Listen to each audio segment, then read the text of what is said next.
meet a mentor, a counselor, a teacher, a father of many, a mentor to many, a teacher to many, a destiny molder to many students.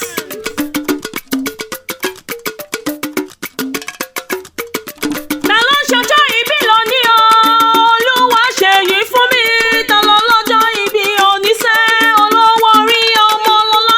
Ànídàlẹ́ ni táwọn bá ṣàjọyọ̀.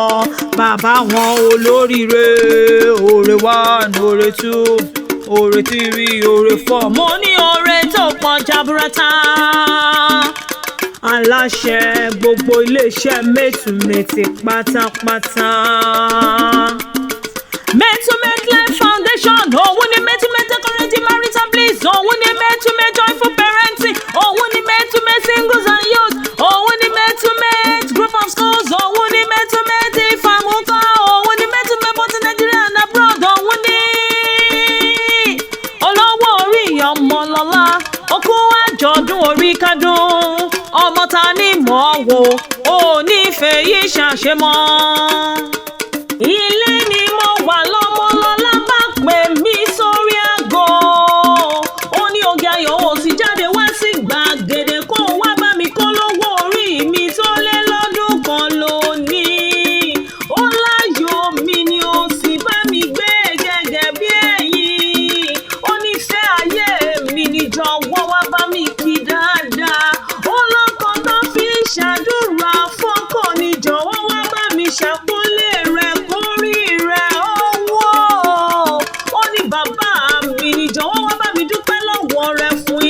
Ó ní bàbá àwọn ọmọ mi ni jọ̀wọ́ wá bá mi kíra fábíàmọ́ tòótọ́ o. Ó lọ́kàn tó mọ̀ kẹ́yà ni, ọlọ́rẹ́ mi ni, ó láṣọ iyì mi ni, ó léjìká mi tí ó jáṣọ ọmọ lọ́rùn mi ni. Ẹnjìníà Olúwaṣeyì fún mi Tòkunbọ̀ Francis ni mo ń ké sí o.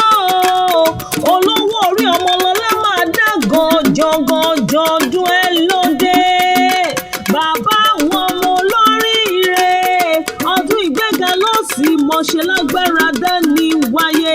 Aláṣẹ àtolùdarí gbogbo iléeṣẹ́ mẹ́tùmẹ́tì pátápátá, iléeṣẹ́ rẹ̀ ò ní jóná, yóò túbọ̀ máa gbèrò sí ni.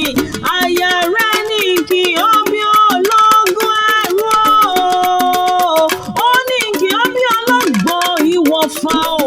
Ó ní kí ó bí ẹlẹ́gbẹ̀rún ọ̀kẹ́. Ó wá ní mẹ́ẹ̀ẹ́dẹ́lù Ìjẹ̀bú Òde nílé bàbá tó bí ọlọ́mọ. Lẹ́ ọmọ Ìjẹ̀bú ẹlẹ́rẹ̀, ìwọ lọmọ wòye kálá, ọmọ alágògò jẹ́, ọmọ ẹni ṣiṣẹ́ ọ̀tá ọ̀lẹ, ọmọ adálẹ̀ gbéṣu ewùrà tó ní kálákọ̀ọ́sù ìyàwó àwòrán. Ọmọ Ìjẹ̀bú ni ọmọ èrè ni wá o.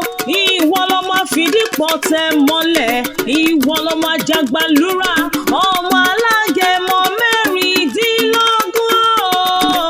Ọmọ alágẹmọ tún yọ̀wọ̀yọ̀wọ̀, ọmọ adìyẹ bá lókun, omi lìlì, ara orókùn, ara ọ̀rẹ́ díyẹ.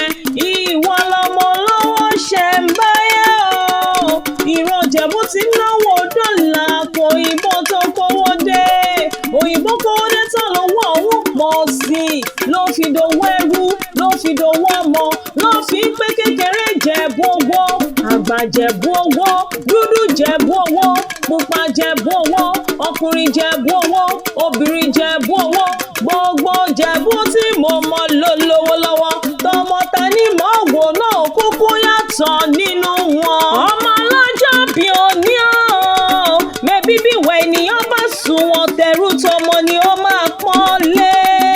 Dákun tẹ́tí bẹ̀lẹ̀ jẹ́ kó máa gbọ́ bí tilé toko ti rán mi sí ọ.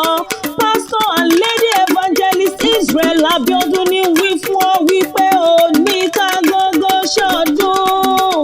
Tóyìn Israel tí ń ṣe Secretary Mẹ́tùmẹ́tì Foundation International náà ò gbẹ̀yìn rárá. Ó ní wí fún ọ wípé ò ní faragbá wẹ̀ lọ́lá Ọlọ́run ọba. Olórí oko ẹbí ta ni mò ń wò náà kúkú rán mi sí ọ. Ẹ̀gbọ́n rẹ̀ Bùkọ́lá jù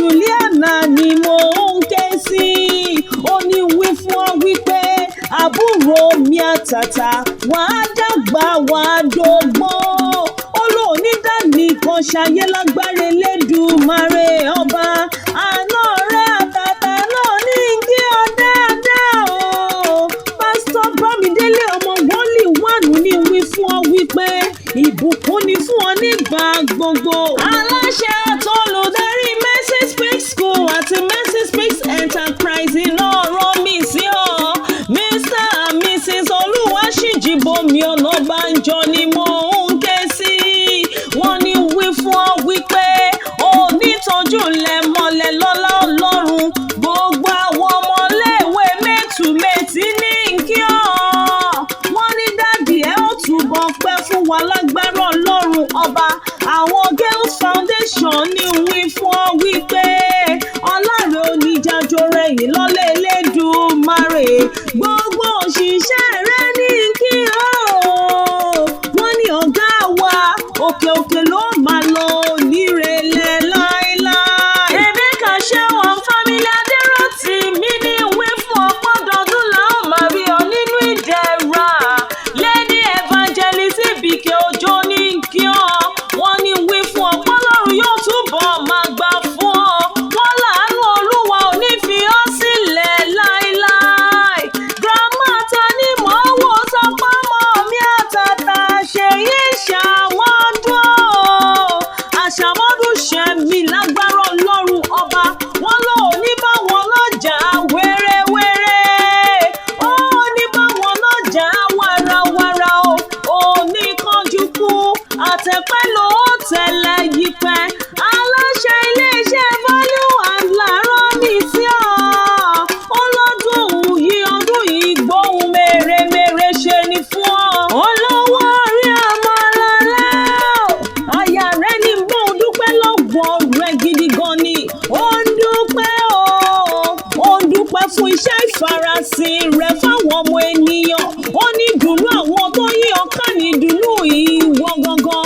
ó ń dúpẹ́ oore ìkẹ́ ó ń dúpẹ́ oore ìgẹ̀ ó ń dúpẹ́ oore ìfẹ́. ó ní wọ́n gangan nìtúmọ̀ ìfẹ́ o. ó lọ fọyín sáyé òun ó lọ fàdùn sáyé òun. ó ní bó ṣe ń fojú fẹ́ ló ń fọkàn fẹ́ ló ń fowó fẹ́. ó ní gbogbo ọ̀nà ló fi ń ṣọkan gidi lórí òun. ó ní láwùjọ àwọn ọkọ gidi ìwọ lágbádé fún ọ. bó ti wá múnú àwọn ènìyàn dùn yìí ó. ìbànújẹ́ oníkángun sọ́dẹ̀ rẹ̀ àyà oníkú mọ́ lórí. onítọ̀nàwó sáré ọmọ ìwọ fúnra rẹ̀ onífàìsàn ló gbà. gbogbo iléeṣẹ́ mẹ́tùmẹ́tì oníjọ́ náà ẹni ẹlẹ́ni onígbàṣe rẹ̀ ṣe òkè lọ́wọ́.